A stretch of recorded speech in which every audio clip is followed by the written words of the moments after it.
Hi friend, আশা করি তোমরা সবাই ভালো আছো আর আমিও খুব ভালো আছি। তো চলে এসেছি অনেক দিন পর তোমাদের সামনে একটি নতুন ভিডিও নিয়ে। তো চলে গেছিলাম কিছুদিন আগে বেনারস। সেখানে গিয়ে কী করেছি সেই ফটো এবং ভিডিও কিছু তোমাদের সঙ্গে শেয়ার করার জন্য চলে এসেছি। তো প্রথমেই চলে গেলাম বেনারস ট্রেনে করে, আর সেখানে গিয়ে রুমে চলে গেছি। রুমে গিয়ে সবাই মিলে একটু ফ্রেশ হয়ে নিলাম। ফ্রেশ হয়ে যে মন্দিরের সঙ্গেই আমাদের যেহেতু হোটেল ছিল, তাই মন্দিরের ওখানে গিয়ে ওই নিরামিষ কিছু খাবার আমরা খেয়ে নিলাম, যেহেতু পুজোর জন্য গেছি। তাই ওখানে খেয়ে আবার আশেপাশে মন্দিরের ভেতরটা একটু ঘুরে নিলাম। মেন মন্দিরে যাইনি তখনও, আর মেন মন্দিরের ভেতরে ক্যামেরা অ্যালাউ নেই আর ফোনও অ্যালাউ নেই। তাই বাইরেই কিছুটা ঘুরলাম, ঘুরে চারপাশটা একটু দেখে নিলাম। দেখে নিয়ে পেছন দিকের এই মন্দিরগুলো বুঝলাম সেগুলো হচ্ছে সবথেকে পুরনো মন্দির। তো তারপরে আবার দুপুরে চলে এসেছি খাবার জায়গাতে। দুপুরে এবার আমরা আবার কিছু খেয়ে নেব, আর খেয়ে নেওয়ার পরে আবার আমরা আশেপাশটা একটু ঘুরে দেখে নেব। আসলে মন্দিরের সাথেই যেহেতু ছিলাম, আমরা মন্দিরের এই ক্যান্টিনটাতেই খেতে আসতাম। তো পরে আবার বিকালে চলে এসেছি ফ্রেশ হয়ে সবাই মিলে।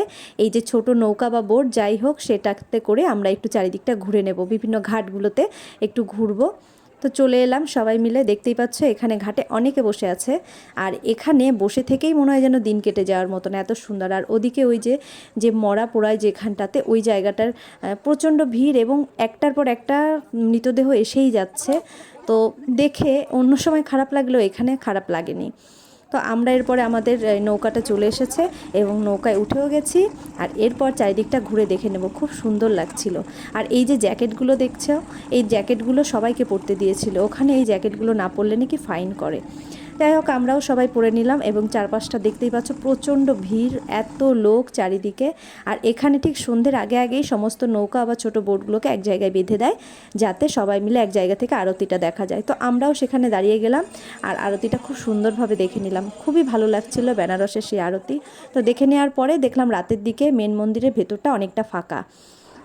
ওই বারবারই বলছি, আমরা যেহেতু মন্দিরের সাথেই ছিলাম, তাই যখন ইচ্ছা মন্দিরের ভেতর যাচ্ছি, ঘুরছি, আবার চলে আসছি। আর গঙ্গার ধারে বসে থাকতে কার না ভালো লাগে। তো আবার গেলাম ভিতরে, কিছুটা ঘুরে নিয়ে চলে এলাম এবং কয়েকটা ফটোও ক্লিক করে নিয়েছিলাম তার ফাঁকে ফাঁকে। সবাই মিলে গেছি, একটু ফটো ক্লিক না করলে হয়। তো এটা হচ্ছে পরের দিন আবার সকালবেলা। পরের দিন সকালবেলা আশেপাশে যে মন্দিরগুলো আছে সেগুলো দেখার জন্য আমরা বেরিয়ে গেছি। আমি সব জায়গায় ঢুকিনি, তাই সব ফটোও আমি ক্লিক করতে পারিনি। তো এটা আবার সেই দিনই বিকালবেলাতে আমরা সেরকম আর কোথাও যাইনি, আশেপাশের মার্কেটেই ছিলাম। মার্কেট ঘুরে খেয়ে দিয়ে ঘরে চলে এসেছি। আর এটা হচ্ছে আমাদের লাস্ট দিন। সেদিন আমরা রুম ছেড়ে লাগেজ নিয়ে একেবারে বেরিয়ে পড়েছিলাম, যে আর বাকি যেখানে যাওয়ার আছে সেগুলো দেখে একবারে আমরা বাড়ি চলে আসব। তো এই দেখতেই পাচ্ছ সেদিন আমি কিছু মন্দিরে গেছিলাম, সেইখানের ফটোগুলো ক্লিক করেছি। বেশ ভালোই লাগলো। বেনারসের টোটালটাই তো বিভিন্ন ধরনের মন্দির দিয়েই সাজানো, যেখানেই যাও বিভিন্ন ধরনের মন্দির।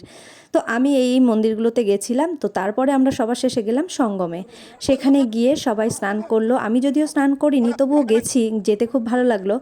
তো সেখানে গিয়ে দেখলাম অনেকেই ওখানেও আরতি করছে, তাদের যা অনেক নিয়ম কাজ থাকে অনেকের, সেগুলো করছে। তো আমি গেলাম সবার সঙ্গে, গিয়ে খুব আনন্দ করলাম। আর এখানেও এই ছোটো বোটগুলোতে চেপে খুব আনন্দ করেছি। তারপরে আমরা সবাই মিলে স্নান করলো, ওরা করার পরে চলে এসেছি। এবার দেখতেই পাচ্ছ গাড়িতে খুব মজা করতে করতে এসেছি আমরা। আমরা যাওয়ার সময় যতটা মজা করেছি, আসার সময় খুব মজা করেছি। তো তোমরা আর কে বেনারসে ঘুরেছো এবং কোন কোন মন্দির দেখেছো, আর আমার ভিডিওটা কেমন লাগলো অবশ্যই আমাকে কমেন্ট করে জানিও, আর আমার পাশে থেকো। তো এই হয়ে গেল আমাদের বেনারস ঘোরার ভিডিও। তো অবশ্যই আমাকে কমেন্ট করে জানিও তোমাদের